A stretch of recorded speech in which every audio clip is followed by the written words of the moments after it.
Ketika seorang ibu tengah memperhatikan anaknya yang asyik bermain dengan teman sepantaran, ibu tersebut menyadari bahwa anaknya jauh lebih pendek dibanding yang lain. Selain itu, sang anak juga sering sakit secara berulang dalam jangka waktu yang lama. Menyadari ada sesuatu yang tidak beres, ibu itu pun memeriksakan anaknya ke dokter. Alangkah terkejutnya ibu tersebut ketika dokter mengatakan sang anak terkena stunting. Ketika anak kekurangan nutrisi dalam waktu yang lama, akan terjadi gangguan pertumbuhan kronis dan tinggi anak menjadi stagnan. Inilah yang disebut stunting. Ibu tadi tidak menyangka bahwa anaknya stunting karena dari segi berat badan sang anak terlihat normal. Alasan tersebut juga menjadi penyebab stunting kerap tidak disadari. Padahal, stunting berbeda dari wasting.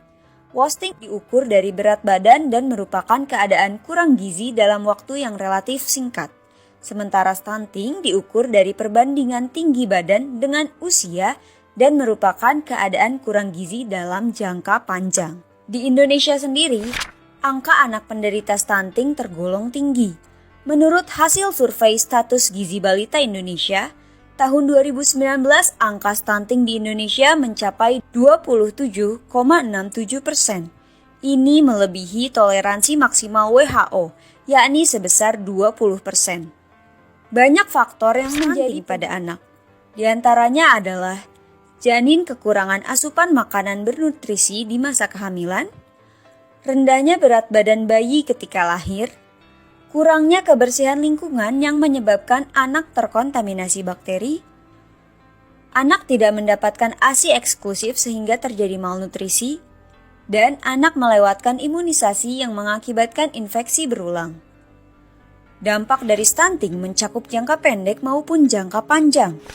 Dalam jangka pendeknya, anak sering sakit bahkan hingga mengakibatkan kematian. Pertumbuhan syaraf anak terhambat sehingga fungsi kognitif menurun, perkembangan motorik anak menjadi lebih lambat, biaya kesehatan meningkat. Adapun dalam jangka panjang, postur tubuh tidak optimal saat dewasa atau lebih pendek dibandingkan pada umumnya, meningkatnya risiko obesitas dan penyakit lain, kapasitas belajar dan performa anak kurang optimal saat sekolah atau produktivitas dan kapasitas kerja tidak optimal. Pada dasarnya, stunting bersifat irreversible atau tidak dapat dikembalikan seperti semula. Oleh karena itu, mencegah stunting sangat penting untuk dilakukan.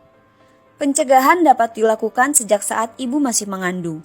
Intervensi pada 1000 hari pertama kehidupan merupakan suatu upaya perbaikan gizi pada kehamilan sampai anak usia 2 tahun. Selama hamil, ibu perlu melakukan pemeriksaan kehamilan secara rutin, hindari paparan asap rokok dan jadikan olahraga sebagai rutinitas. Setelah anak lahir, berikan anak ASI eksklusif.